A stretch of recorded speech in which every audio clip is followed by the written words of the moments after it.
EP Magazine presents Layla Tamimi and her uplifting story, from suffering a debilitating paralysis and stroke to graduating this past January with honors from Montclair State University. In addition, we focus on vision, hearing, speech, and how these impact the development and education of people with special needs. Read it today at www.epmagazine.com. Oscar Mike Radio is a proud podcast partner of Reach Across America Radio, heard every Thursday at 11 a.m. and Sunday at 8 a.m. Eastern. They're also big supporters of the nonprofit I Got Your Six, Two Lives at Once.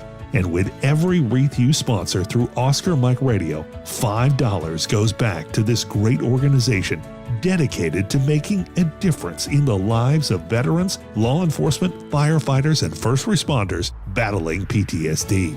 Two Lives at Once pairs these brave men and women together with dogs rescued from kill shelters.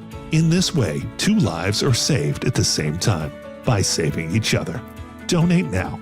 Go to reachacrossamerica.org/Oscar Mike Radio to help. That's reachacrossamerica.org/Oscar Mike Radio.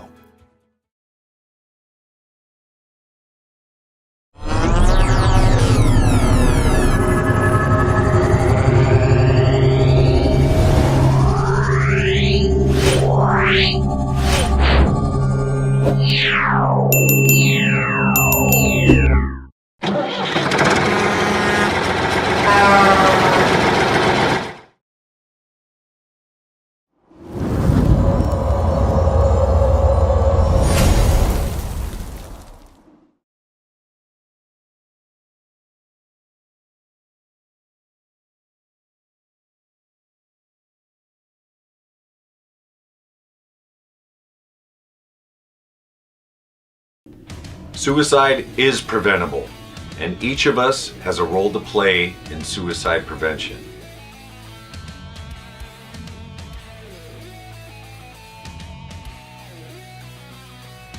Suicide is complex. There is no single cause. And it's not always a mental health issue.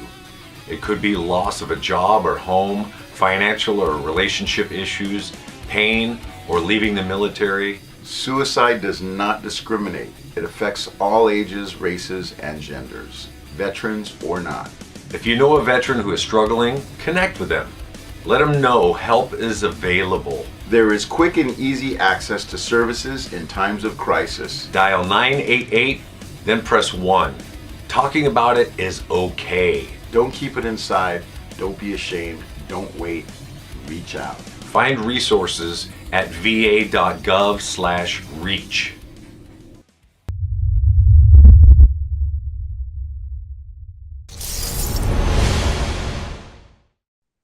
Hello and welcome again to Oscar Mike Radio. My name is Travis. I'm a Marine Corps veteran and your host. Oscar Mike Radio is part of the Hubuzoo Network. You can find out more on hubuzoo.com. I want to thank my sponsors, Joyce Asek of Asek Real Estate, Army National Guard veteran Mark Holmes of Reapers Detailing and Power Washing, and my supporters, Cason Shaving Company, Exceptional Parent Magazine, and Black Cat Designs. When this show drops, it'll be almost 8 years ago to the day that I said I'm going to try doing this thing called podcasting. And it has enriched my life. I've gotten to meet some really amazing people. And in a way, they've shared their stories with me on a very intimate level. And today is no different. I am just humbled, honored, pleased, and excited all at the same time to introduce Yvette Benavidez Garcia, who is the daughter of Medal of Honor recipient Roy Benavidez, to Oscar Mike Radio. Yvette, thank you. Hi, thank you for having me. I appreciate that. I have talked to a lot of people in the military community. I've talked to veterans, parents, but very rarely in my, almost 400 shows, I've talked to children of people who have served. So it is really an experience to talk to Roy's daughter, Yvette. Yvette, just welcome, and I am looking forward to getting to hear your perspective on your father's service. How are you doing? And thank you. I'm doing very well, thank you. And I feel like I'm an expert on my dad. So I have that right. And I love sharing my dad's story and especially his legacy. So anytime that I have an opportunity to talk to people and to help them to be encouraged and inspired by him, I'm going to take people up on that offer. So thank you for asking me to be here. It is truly my pleasure. Well, you wrote the book, Tango Mike Mike. We'll get into that. But before we even get there, being a daughter really is different than being a son, isn't it? Probably, yes. Well, My dad was probably a little bit more strict with my brother. My mom and dad have 3 children. I am the middle child, and I proudly hold that honor. And being one of 2 daughters, yeah, I think our relationship with our dad was, with your dads are very special and bonding, and ours was no different. so you got to see several different sides of your father that, we didn't get to see, but experience it as a daughter. Um, let's just start with the beginning. What was it like growing up with, your father in this way? We get that question asked a lot, and I think a lot of people expect our answer to be that he was very strict and very stern and very mean and militaristic, which by all means he was a portion of that, tiny portion. My dad, and perhaps it was the time era that we were growing up in, but both of my parents, you know, they encouraged us to be respectful, obviously, and none of us wanted to embarrass or do anything wrong that would make our father, I guess, just not proud of us. And so that was what we grew up with. We tried to stay on the straight and narrow path. That's not to say that we didn't do things that were, that were wrong, because we were kids. But my dad was strict in the sense that he expected us to do certain things a certain way. Like if we didn't eat all of our food for dinner, he was really like strict, like most parents are. He'd come up with, do you know how many starving children there are? And I've been to places where kids are starving, and you really need to eat that. And so he had certain expectations, but I think the expectations are the same that most parents today have. He was very intimidating to guys that we brought over to the house, or my brother had maybe a girlfriend or something that was, maybe they might felt intimidated. But mostly for me and my sister, I think the guys were very intimidated by him because he was very stout and stern and stoic looking. But behind their backs, my dad could just shoot a grin or roll his eyes, or I think he loved to make people like boys that we brought over feel intimidated, but he really was like just a big teddy bear. But my dad was very kind-hearted, very generous with his time and with any kind of money that he did have. He was always giving to the poor or the needy. He literally would go and buy, space heaters for people who needed it during the Christmas season. He was very funny and witty and a jokester, and loved to just make people laugh with the kind of crazy food concoctions that he would put together. And I'm like, literally, like if he got a bowl of ice cream, he would add so much silly things to it just to get the rise out of your reaction to it. But yeah, he was funny and witty and very intelligent, very smart. Even though he had an 8th grade education, he was constantly reading. I always saw him reading books. He loved John Grisham books, and he would read self-help books sometimes. If he met somebody out when he was talking, and if an author gave him his book, he'd bring it home and he'd read it. So he was always trying to gain expertise and knowledge in anything, and always watching news programs and things like that. So, because I don't want to assume, and I'm not really sure, Did you grow up as a military child through part of your life with him before he left the Army, or was he out of the Army completely when, before he had you?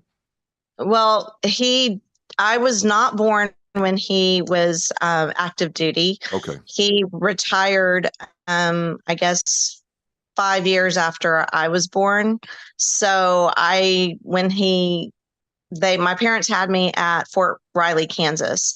And then after we lived there for about 4 or 5 years, then they decided to come back to San Antonio and retire. So he retired at Fort Sam Houston in San Antonio. And then after his retirement there, they moved to El Campo, Texas, which is where we currently live now. And he raised all of the kids there, and we went to school there. So when did you begin to understand his military service and what that entailed as a daughter growing up? It probably didn't fully come to recognition in my mind until um, after, you know, I became an adult and moved away and came back. And just like after his death, it really impacted me, I guess, what he literally meant to people and to the world. But, growing up as his daughter, my dad, obviously we knew that he was in the military. I knew that he was in the Army. I remember living on base at Fort Sam and seeing him get up early in the morning and doing the calisthenics and the exercises and things like that. I remember bits and pieces of things in that manner, but him and the May 2nd, 1968 mission, I probably didn't fully understand and grasp it until he received the medal. Because when he received the medal, the Secret Service had to come down to our hometown a week prior, and they had to, we had meetings with them because the whole Benavidez family was flying up there, and they needed to make sure that we knew about the agenda, and they drove us to school. And my mom says that they tapped our phones. They were listening in on our phone conversations, but whether or not that was true, I don't know. But they were very intrusive, and my mom did not like it. I know they drove us to school for like a whole week, and it was very hardcore. But it was things like that you kind of step back and go, why is all this going on? Like, what did you do? And then because my dad never talked about it, he never talked. He never talked about his service or what this is all about with you at all? Not much, no. Wow. And we never asked. And I think in retrospect, he never talked about it because I think the post-traumatic stress that he was going through on a daily basis was just too much. And so he was very protective, and I respect that. As an adult, I respect the fact that he didn't go into it. He didn't bring it up. He didn't constantly talk about it. I respect that. I really do. And I guess it's because of the little research that I have done on post-traumatic stress disorder. It would have been too torturous for him, and don't get me wrong, he would bring it up when he spoke to the hundreds, if not thousands of people when he traveled the circuit. He talked about it then, but it was torture for him to do that. He did it because he felt like he was helping others to combat their demons and to help and to inspire other people. That's why he did it. But I know, if he wasn't asked to do it, he probably would not have done that. So just to go back a little bit, I mean, your father suffered grievous injuries in Vietnam, and then recovered from those injuries when the doctors told him you probably wouldn't walk again, and then went back and served and Again. and so what you're saying is not only was there the physical cost to his body, he carried, the internal part of it. Emotional, yes, emotional and mental, yeah. And I never would have, I didn't see it. I didn't know it. And let me give you an example of that. Sure. This is all in retrospect. This is all after my father passed, and I started just kind of having my own recollections of things and people asking me. But, my father we lived in a house, and he had these windows installed where you could look out, but you couldn't see in. And, when we had these installed, meant nothing. It's like, oh, why are we doing that? And for him, it was like, I guess he always had a really good reason as to why he did what he did. And so at that time, his excuse was, oh, we'll save on electrical cost. It'll help us in that aspect. But when I really stopped to think about it and the other things that I would see, I think he was protecting him, not only us, but himself. And I really think he would have these flashbacks of not wanting people to see inside the house. He wanted that privacy, that protection, because he was probably paranoid of, quote unquote, the enemy. You know what I'm saying? Being in the jungles of Vietnam and always being scared of, if you turn your back, or the things that he knew and saw. I think that was his type of protection from that. He would always, in the back of the house, he would stand at the windows, and kind of the drapes would be drawn, the curtains would be drawn. He never wanted them to be open. And I'm the type of person who, even now, I like my blinds to be open. I like the natural sunlight to come through. But for him, he always wanted them closed. And so I'd go and open them, and then they'd be closed. I'd go and open them, they'd be closed. And he'd ask, who keeps doing this? And why are you doing that? And that was, again, his way of, I think, not wanting people. He didn't want to see what was out there, and he didn't want people to see coming in. If you never dared come up from behind and tap him on the shoulder or try to scare him, like kids like to do. Kids like to go up to their parents and go, boo. No, you didn't do that to him, because he would freak out. And the times that we did do it, because we didn't know any better, he would freak out. You know what I'm saying? It wasn't like a normal parent being upset or like, oh, you scared me. It was like, oh my gosh, what did I just do?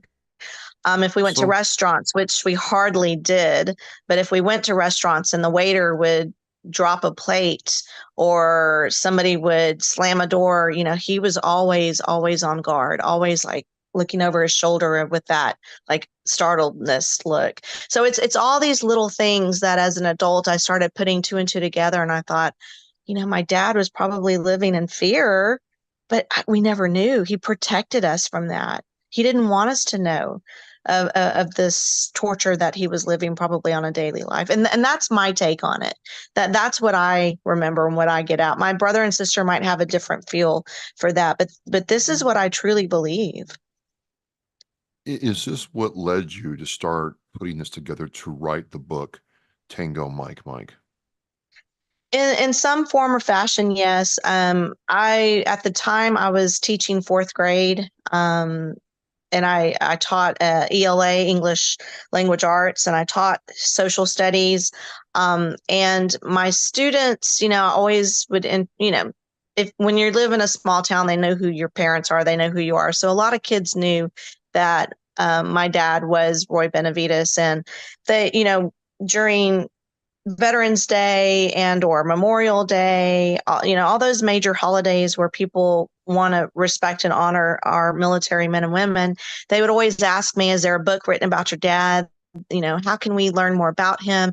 And by that time, the three books that had been written, they had a little bit of language in them. My dad always went, although he co-authored them, he never wanted those books to have any kind of bad language at all. And mind you, bad words in our house were damn, hell, shut up, stupid. Those were the bad words. And so he didn't even want those types of words in any of the books that he wrote. But when you go with publishers, big publishers, mind you, they're going to write whatever, they want to put that in there because it sells. So my dad really didn't have a say. So he was not proud of the fact that the words in some of these books were inappropriate, because he wanted school kids to read it. So I never felt comfortable referring those books to these kids who are fourth graders, because I knew they had language in them. And so I would tell them, well, he has 3 books written that he co-authored, but you'll have to ask your parents if you can read them, blah, blah, blah. And then there were a little bit of things on social media that you could see. And so I was just like, I'm going to write a book. Mind you, I had already done that because I attended a New Jersey writing seminar for 2 weeks, one year, and we were encouraged to write. And so at that time, I wrote a expository piece on my dad, and I wrote a children's book on my dad. But I never got them published. The expository piece I did with Hispanic Magazine, but my book I never got published. And so it kind of sat. And when they started questioning and asking me, I always said, yeah, one day I'll write a book. And then one day I was in the kitchen and my son and daughter were like, Mom, you keep saying you're going to write a book on Grandpa. When are you going to do that? And at that moment, Mom, at that moment, I went and sat down and I wrote Tango Mike Mike, which obviously comes easy to me because I'm my dad's daughter and I'm an expert at his life and his story. But what was hard was trying to figure out whether or not I wanted to go the traditional route of publishing and or self-publishing. And so I did try to present it to a publisher, and they turned me down and said, "Oh, I'll take it, but I'm not taking any new ones right now."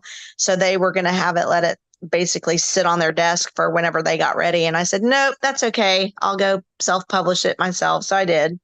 And the rest is history. So it's called Tango Mike Mike, the story of Master Sergeant Roy P. Benavidez. Now, for those who don't know what Tango Mike Mike means in military speak, I thought that was a very appropriate title, that the way you worked that in there, because certainly what your father went through represents completely what that phrase is all about.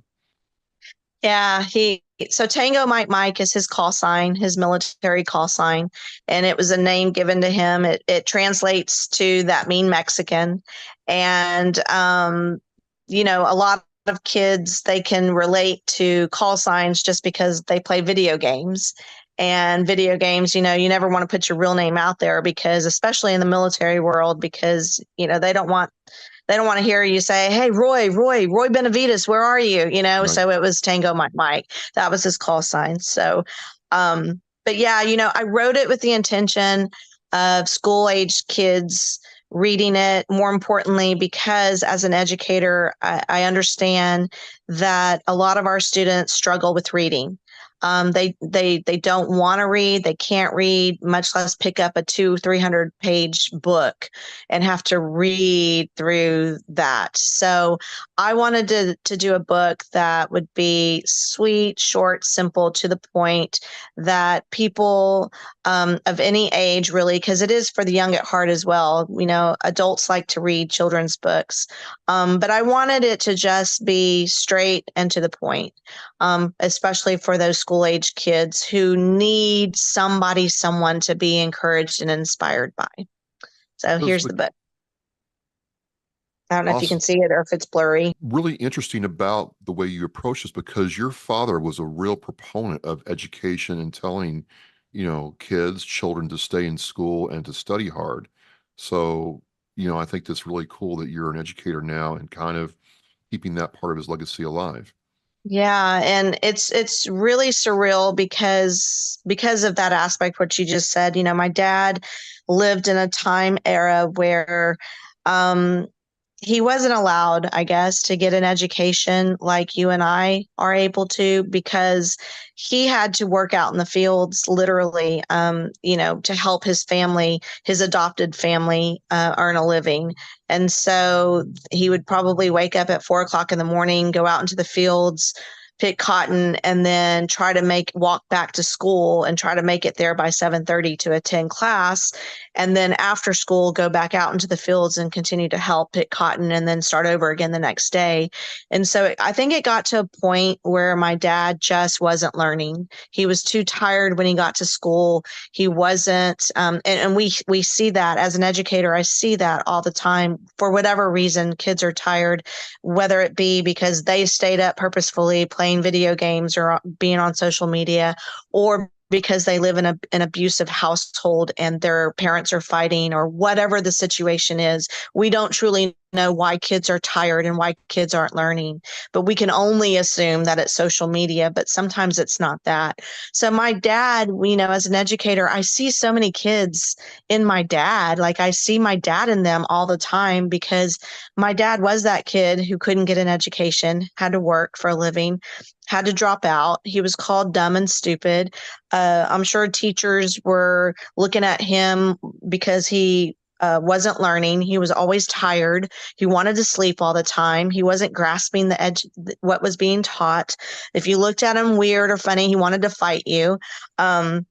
Why did he want to fight you? Probably because you had a better life than him, and you had a mom and dad, and his mom and dad were dead. He was an orphan. He was adopted by somebody else. He didn't have that dynamics that most people, are fortunate enough to grow into. And so, he was having to make tacos for breakfast, and where other kids, are eating their sandwiches and things that, aren't offensive sometimes. You know what I mean? Like, kids Right. get embarrassed by the things that they have to eat, or the shoes that he wore had holes in them, and other kids, obviously had better clothes than him. So, my dad was just living that school life that he just didn't want to go anymore. What was the point? He'd probably be better off working. And so and these are his words, not mine, but he says, like a fool, he dropped out of school. And that was the biggest regret that he ever could make. So when he spoke to school-age kids and those who, and the adults of the world who have children who are like my father, he wanted to let them know that dropping out is not the best decision that you should probably make, and just never give up. And that's the theme of my book, is never give up, because by all accounts, he should have given up. And I think the whole world gave up on him, and he didn't. He had a mentor later in life who encouraged him. He ended up joining the military, and we all know where that took him, but he never, ever gave up in any circumstance, whichever was given to him. He never gave up. One of the things that, I'm reading the Medal of Honor citation, and I'm going to try to run it at the end of our conversation. And then, looking through your book, and the book is Tango Mike Mike. I'll have the links in the Oscar Mike Radio show post where you can find it on Amazon. You have people in this country who know what their favorite sports figure has done, their entire career. You have people that can, sing every word of a song from a famous, you know, rock star, pop star, whatever you want to call it, rap, whatever. But people don't really understand what this kind of sacrifice at this level means. And if they do see it, sometimes they turn away from that. And I'm just curious, as a daughter, who, you obviously love your father. Mhm. What's that do to you when you see people getting accolades for things that, compared to your father, are, for lack of a better term, inconsequential? Yeah, it's very disheartening, because I feel like we do put certain types of jobs and athletics ahead of what our men and women in our country did and the sacrifices that were made. It's disheartening because I'm a part of that family. I'm a part of that circle. And, athletes, for example, the amount of money, and or rock stars, musicians, the amount of money that we pay to go see these people, or to pay them, and that they're earning, and rightfully so. They're talented. They have this is their craft. This is their way of life. This is how they make a living. I don't want to, take that away from them, and I don't want to belittle that, but it's the way society, perpetuates it. Why can't we pay our men and women who go out in combat the same amount that they pay these athletes who go out and, perform and go out and play. Why can't we do the same for the men and women who go out and risk their lives and their mental fortitude for our country? I mean, like, it's, most of these men and women who come back are on welfare or homeless. They can't find a job afterwards, and it's not maybe because they don't want to, it's because mentally they can't. I mean, when you live with somebody who's gone to combat and the things that they've been through and what they've seen, there's no way we can expect them to come back and live a normal life with somebody like us if we don't have mental issues. We can't expect them to go and work a 9-to-5 job and be present mentally, emotionally, spiritually, and physically, but yet we expect that from them. And so it's just disheartening. It's disheartening. It's disheartening when I see people who, even in the classroom, who do not stand for our flag and pledge their allegiance, or at a parade when people are talking and are on their phone, because every flag leads the parade. Yeah. And people can't even stop for a second to not even for a second to respect and honor the flag that is being walked by or driven or carried by. I mean, it's really sad. But we as educators have to get the word out, and we have to share stories, and we have to be vocal about it, and we have to speak up. We have to say things so that we can change the culture. One of the things that comes to mind is you live seeing your father, go through a lot of this. How did it affect you? You kind of talked about a little bit, that you didn't know what was going on. Right. Some of the things Right. that he did that you just didn't understand what was going on at the time. But did that have any long-term effect on you into adulthood? Or was it you got to adulthood and were able to reconcile what he had went through and then come to peace with it? No, I mean, I think for me, it's still a daily struggle for me to, remember the little things that I saw my dad go through. Both of my parents didn't have a mean, even though my dad is this American icon for his combat. He, in the personal sense at home, they didn't have any kind of ill will or mean words that ever crossed their mouths. And believe me, when my dad came back from the war and he had to live with the wounds of war that he had, he couldn't hold a 9-to-5 job. He was at the time he was 80% diagnosed with 80% disability, but then later was deemed 100% disabled. But people didn't recognize or want to see that as a disability, because on the outside, my dad didn't look or show that he was disabled. In other words, he could still walk. He didn't have to walk with a cane, or he wasn't in a wheelchair. He could still walk. But what they didn't see was that my dad struggled to get out of bed. What they didn't see was that my dad's muscles would tense up even with the weather. If we had cold weather or any type of weather change, my dad was really struggling. My dad had to walk 5 miles every day. He did that by choice so that his muscles wouldn't tense up and he wouldn't just freeze up. My dad had severe pain in his abdomen, in his arms and legs, neuropathy. My dad had pieces of shrapnel that was making its way out of his body on a daily basis. I mean, people didn't see. I sat behind him in our car. I had my spot behind him, and blood would be dripping sometimes. I could see blood coming out of his head, and I'd say, "Dad, you're bleeding. What is that?" And it was a piece of shrapnel that was making its way out.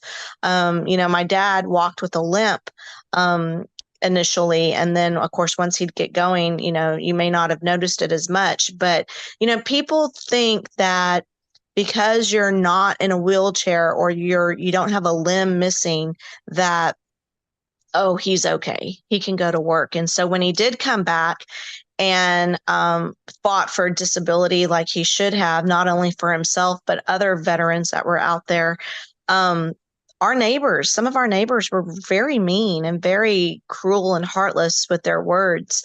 And anytime the media had something in the paper about my dad, they were really quick to write letters to the editor and say, well, I see him getting up every day, and I see him walking at the park, and I see him driving his car. And, it was just so sad. And by all means, my dad had every right to verbalize and be ugly and mean back. And not once did I ever hear my dad criticize or ostracize them for the cruelty that they were showing him. So that just shows. No. Mhm. Just to clarify here, you mean fellow Americans, American citizens, Yeah. American citizens in the hometown where your father's living. Yeah. Your father would get recognized in a news publication of some kind, and their response was, well, that's all fake. That didn't really happen. And they would actually write a letter to the editor to that effect. And speak verbally to media. Yeah. Yes. They, or, I have some publications that were written that people would come down and interview, and there's other veterans who said, well, I injured my hand in the war, and my hand is now I can't numb, I can't work with my hand, it's like paralyzed, but you don't see me going out asking for help or asking for disability, or you don't see me, earning the Medal of Honor for that. I mean, yeah, it was always something. My dad heard a lot. And even to this day, we still hear it. We still hear the hate. We still hear the negativity from people who think that my dad has enough accolades in life. Why do you want to name that after him? Doesn't he have enough schools named after him? Why do you want to name that after him? Doesn't he have enough awards? Yeah, it's really sad. But our family, my dad taught us to just keep going. My dad always told me, Yvette, you're okay. The world's wrong. So that is exactly what I live by every day. When I see hate on social media, if it's in regards to my dad, I'm just like, you have keyboard courage. You can say that on the keyboard because you're not in front of my face or you're not in front of his face, but you can say it behind social media. A lot of people have courage when it comes to social media because they've got that keyboard and they can say whatever they want to say. The Medal of Honor is not just given out to anybody. I mean, No. the requirements to even be considered for one is lengthy and stringent and with multiple layers of validation and due diligence done. And, the President of the United States read the citation. I mean, Yeah. what more do you want? And yes, people get hurt in service, some more than others. But the fact of the matter is, when you read the citation, there's no other choice in my mind that, he was more than deserving. And that Right. kind of leads me to, where I want to go is you have the book for children about your father's story. Have you ever considered writing a book from your adult perspective about what you just relayed to me? Yeah. Because people don't believe that this kind of thing actually happens in this country. Yes. Yeah, actually I have. And there's other perspectives I want to put into that. I started a WordPress blog, I guess you could say, and I have about 17 different pieces that I've written. And so eventually what I have learned is that other people's, I guess, have said that when they start blogs like that and put writing pieces on there, that they eventually turn it into books. So I have about 17 on there that I believe are worthy of being chapters in a book. But yes, I have thought about that. I've talked about it with my siblings that I think it would be also neat because out of the 7 grandchildren that my parents have, 3 were really 2 were born when my sister's 2 oldest children were born. So they got to have their grandpa in their lives, but the other 5 did not. And so, I want to put their perspective as well, because they're the next generation who, after we're gone, they're going to have to carry the torch and continue to talk about their grandfather and continue the legacy. But yes, I have. And one day I will see that to fruition. I would love to see a documentary on my dad, and nobody has really approached us on that, which I don't know why. I mean, people have mentioned it, but I think they'd like to see a movie first, which my mom did sell the life rights to my dad's story, so that's kind of in the works, but we don't know how long it's going to take. We're hoping within the next 2 years we'll see something come to that, because that's also a huge question. How is there not a movie about him? I don't know Hollywood standards, but to my understanding, sometimes it does take time. Wow. So we're patiently waiting for that, and we have probably within the next 2 years, is what I can say, is God willing, we will see something in that aspect come to the big screen. You mentioned your siblings. Mm-hmm. What's their take on their life with their father and his service and getting the Medal of Honor? I don't know if it's exactly as similar as yours, or do they have a different, perspective in mind or different memories? How do you But all work yeah, through I that? think they have different memories. Yeah. Obviously my brother was 2, we're all like 2-3 years apart. My sister, my brother is very private, like my father, so he doesn't speak too much about, I don't think he likes to speak too much about it, so you probably won't see him. He's not on social media, and he likes the privacy of that aspect. My sister does speak about him, and she has, I think, similar recollections. She remembers a lot more, obviously, than I do, because she was with him a lot longer. And she was born during the time that my father did his May 1968 tour. So, had my dad not lived, my brother and I obviously would not have been born. We were born after that. And that, when I first recognized that, and it was cognizant in my brain that I almost wasn't born, it became very paramount to me that I'm here for a reason, and my purpose now is to help carry my dad's legacy. I was given a gift of life by God and by, obviously, my parents. So I need to honor that and respect that as much as possible. And so that's why I do what I do. I decided to get on social media sites because that's the wave of our future. And so I do have a YouTube channel that I administer. I have a Facebook page on my dad that I administer, Instagram and X, formerly known as Twitter. And I do try to keep the YouTube and Facebook page as current and updated as possible. More on YouTube, more on Facebook than anything. Sure. But yeah. So Well, I'd like to have those links in the Oscar Mike Radio show post about our conversation, so people can yeah, check all that out. Kind of winding definitely. this down. Um, you kind of touched on it before, but just again, what was your father like when he wasn't in army mode, if that makes sense? When he was just being Yeah. your dad on a Sunday afternoon, it's Easter or Christmas morning. What was your father like then, Yvette? Yeah. Well, my dad was very religious, and we never missed Sunday Mass.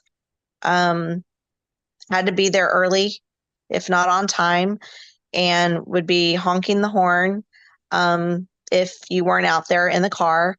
My 15 minutes dad, early, Yvette. yes, definitely. And I'm always fashionably late. So the horn, I'm the middle child. So the horn was always blaring, let's hurry up or I'm going to leave you. And he meant that. When we sat in church, we could not cross our legs. So if I crossed my legs, he would have his hand right there telling me, nudging me, uncross your legs. We've all attended a private Catholic school, so we adhered to never eating meat on Fridays. And my dad was very adamant about not eating meat. Now it's usually typically during the Lent season that you don't eat meat, but my dad was no, it's all year. So we never ate meat on Fridays the whole year. My dad had certain expectations, and that was to respect others, especially your elders. So we did. He was funny, like I said, very witty, very intelligent. He knew about 14 different languages. Oh, wow. He could speak them enough to get by in the country that he was in. But this coming from an eighth grade dropout. So he's very inspiring. Let's see. He loved to travel every summer. We went on family vacation. So he was very big on us seeing the world. And of course, it was within the United States. We never traveled outside of the United States, but he wanted us to see different states. And so every year during the summer, that was the highlight, was us traveling. Yeah, he was just an incredible person. What you see on YouTube, on the videos that you see, very charismatic, very uplifting and inspiring and motivational. That is exactly how he was in real life. I could go to him for anything, and he would make me feel really like it was never something that I did. It was just like, they're wrong. Just don't worry about it. And that kind of was his motto in life. Don't worry about it. Don't worry about it. And one day that children's book will come out, because that's what I wrote about. I do have it sitting on my shelf. Don't worry about it. That's what it's called. And then I have another one, You're Okay, the World's Wrong. So one day those will come out on the shelf. But yeah, he was just very kind and sweet and funny, a jokester.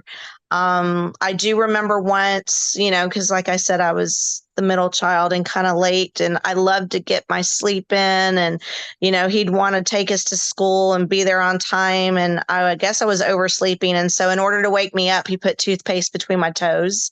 And so that was one way that he would try to get me up out of bed. And then he had this 1958, I think, red Chevrolet truck that was, in my mind, just a jalopy and piece of embarrassment. Mind you, now that I'm an adult, it's such a vintage car that I would love to get my hands on. But at the time, when you're 11 years old, that is like the most embarrassing thing that your parent could drive you to school in. And he knew that it embarrassed me to no end, that truck. And so because he knew that, he would come and pick me up from school and honk the horn and go, Yvette, I'm here. And so embarrassing, but he wanted to prove a point that you don't need to be embarrassed about things. Okay. This is not something you should be embarrassed about. Well, this is just fantastic. And, if the books come out, I hope you entertain or consider coming back on and telling us about it, because I'm looking forward to reading them when they do come out. So Absolutely. You do have something to look forward to, if I might say. There is an author by the name of William Sturkey. He wrote a book. It's coming out on June the 17th of 2024, and it's called The Ballad of Roy Benavidez. So that is something for everybody to look forward to. And it digs deep into the lineage of my father, and why, where his family comes from, who they were, and why he ultimately became the person that he became. And then we are reproducing in print his first book that he helped to co-author, called The Three Wars of Roy Benavidez, and that is going to be coming back out in publication soon. It has not been in publication for many years, but it's coming back into publication. Fantastic, fantastic. Lots to look forward to, and I can't Yes. wait to read them. Yvette, again, it's just a real, honor to get to talk with you and learn about the man behind the man. And also, to me, listening to you share with us, it's a reminder that there's still ignorance out there about the military experience. And, if we don't keep these legacies alive, we don't remind people of the cost of what we enjoy here as Americans, Hmm. it'll be gone in a generation, no problem. I mean, It will so be. Yeah. so I really appreciate you doing this. Um, I will have the links to all your stuff in the Oscar Mike Radio show post. I just want to thank you again. Ladies and gentlemen, the book is Tango Mike Mike by Yvette Benavidez Garcia, about her father, Roy Benavidez, Medal of Honor recipient, U.S. Army. And it's just, this is what makes Oscar Mike Radio going into year 8 just a pleasure. So Yvette, thank you. Thank you. I appreciate it. Well, again, this is Traps with Oscar Mike Radio. My guest, Yvette Benavidez Garcia. Thank you so much. We're mission in flight. We will see you next time. Thank you. Remember, Honor teaches our mission. We care about it and we do it every day. But I think there are things that just hit you and give you a reason to go on. The theme for 2024 for Reach Across America is Live with Purpose. It just seemed to fit in with the vows of the REAP, the 10 attributes that we feel represent our United States military. I thought, what a great opportunity to put those two things together and show our kids through how we act some of the things that can make their lives better, their communities better, and by doing that, the country better. For me, Live with Purpose, I think, it's mindset. Set some guidelines and then go out and purposefully make life different, make a change. It's an opportunity to set an example.